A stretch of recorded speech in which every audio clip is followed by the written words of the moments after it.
Hey, what's up? My name is Nate, and welcome to another mini Bible lesson. For lesson 27, we're looking at the book of Judges. Shortly after Israel settles in the Promised Land, they began a fast moral and spiritual decline.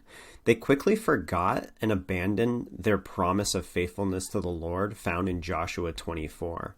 But even though God's nation turned their back on him, he was filled with compassion and showed mercy. God raises up leaders called judges to deliver Israel from oppression and remind the people of God of their promise. This book contrasts God's faithfulness to humanity's unfaithfulness. We'll break it down into three parts. In chapters 1 and 2, we find Israel's conquest is incomplete and that their faith is failing, which leads to disobedience and defeat.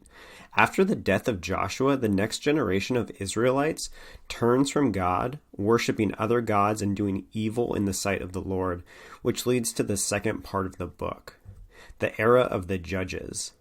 God raises up leaders, which are called judges. While these judges made legal decisions, their main function was that of a liberator, responding to specific national crisis.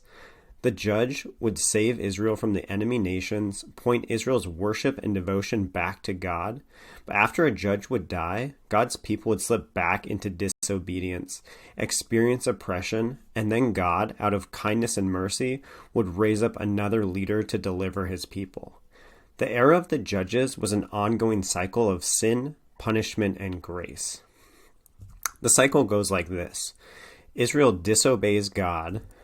Then Israel experiences oppression. After that, they cry out to God for help. And out of mercy, God raises up a judge to deliver his nation. After that, Israel is delivered and experiences peace.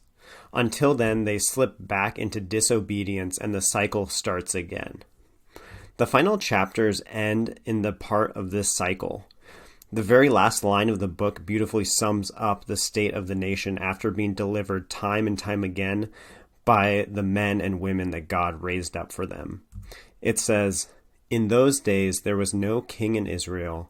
Everyone did what was right in their own eyes." I hope this video has been helpful to you. Thanks for watching.